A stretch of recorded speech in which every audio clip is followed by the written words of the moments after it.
Hi guys, this is Christine, your sales consultant here in Peak Motors sa Abad Santos.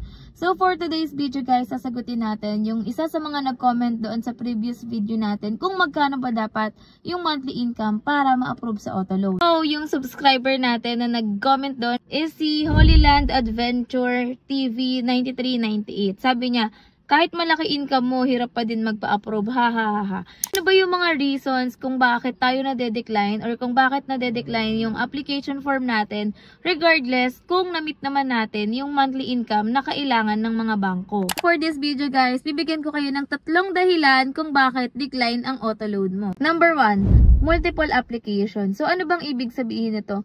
Meaning, medyo madami ka nang napag-applyan na iba't ibang agents or iba't ibang car dealership. Kaya, possible na i-decline ng bangko ang iyong application. Kasi nagre-reflect ito na undecided ka pa talaga kung anong unit or anong variant ba yung kukuhanin mo. Number 2 is CMAP. So, kung meron kang mga existing loans or credit cards na hindi nabayaran, possible na isa rin to sa mga reason kung bakit decline yung application mo.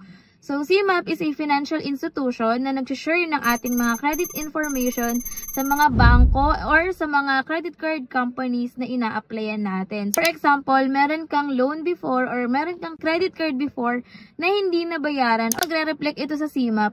That's why, isa ito sa mga magiging dahilan kung bakit hindi aaprubahan ng mga bangko yung application mo. Pero take note guys, this is case-to-case basis. Merong mga bangko na nagko-consider pa rin if kaya pang isettled yung nasimap sa atin or yung unsettled accounts natin before. Number 3 is replevin or voluntary surrender. So, for example, meron kang existing unit before na hindi nabayaran at nahatak na to ng bangko, possible na hindi ka na ulit ma-approve sa iyong auto loan. So, what if naman, Christine, nag-voluntary surrender naman ako. So, this is case-to-case basis din guys. May mga clients pa rin ako na na-aprobahan kahit nag-voluntary surrender. Pero most of them is nade-decline din talaga yung kanilang credit application. So, ayun lang guys. I hope this video will help you para ma-identify kung bakit ba decline ang auto loan mo before.